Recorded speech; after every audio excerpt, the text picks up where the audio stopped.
Hallo liebe Schüler und Schülerinnen, wir beschäftigen uns heute mit den Relativsätzen.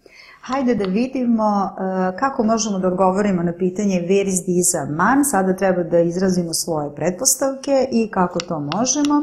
Možemo na primjer ovako, das ist ein Mann der jung ist, koji je mlad.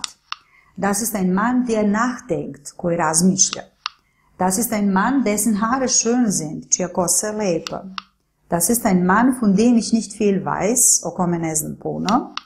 I das ist ein Mann den ich sympathisch finde, koga smatram simpatičnim. Znači, funkcija ovih rečenica, to su relativne ili odnosne rečenice, njihova funkcija je da bliže objasni imenicu s koju stoji, tako da sad ćemo da vidimo kako smo mi to uspeli.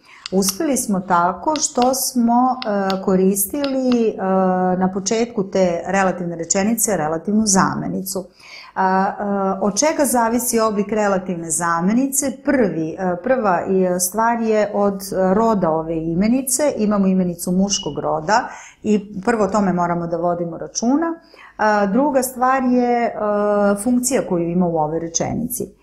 Koji je mlad? On je mlad i on razmišlja, tako da ovdje imamo nominativ muškog roda. Dessen Haare, čija kosa, imamo genitiv. Von dem, predlog von je ovdje označio da mora da stoji relativna zamenica u dativu. I den ich sympathisch finde, koga smatram simpatičnim, koga šta, ovdje moramo da koristimo akuzativ. Čujete inače da se ova relativna zamenica malo naglašava, das ist ein Mann, den ich sympathisch finde, to spada u rečeničnu intonaciju.